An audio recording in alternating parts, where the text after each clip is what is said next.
नमस्कार मित्रांनो, मुंबईत विरोधकांनी आयोजित केलेल्या सत्याच्या मोर्चाला राज्यातून अनेक ठिकाणीहून लोक आले होते।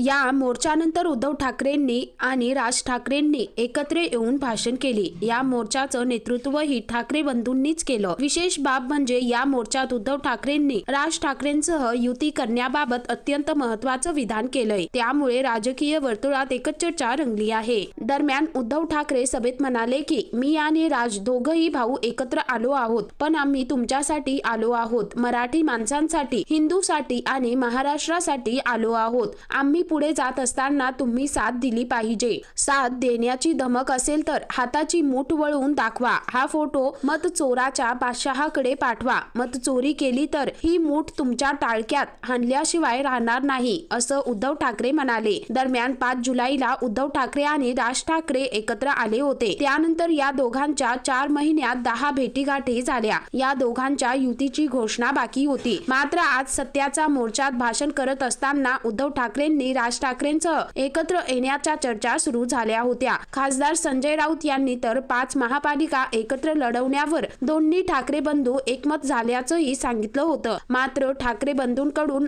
अद्याप युतीची थेट घोषणा झाली नव्हती। आज उद्धव ठाकरेंनी एकत्र येण्याचं कारणच सांगितलं आणि एका अर्थाने युतीची घोषणाच केली आहे। त्यामुळे आगामी काळात ठाकरे बंधू महापालिका निवडणुका एकत्र लढतील यात काही शंका नाही। उद्धव ठाकरे आणि राज ठाकरे हे एकत्र आले आहे, त्यामुळे राजकीय वर्तुळात एकच चर्चा रंगली आहे। तर मित्रांनो, एकंदरीत संपूर्ण प्रकरण पाहता या संदर्भामध्ये तुमची काय प्रतिक्रिया आहे खाली कमेंट करून नक्की कळवा।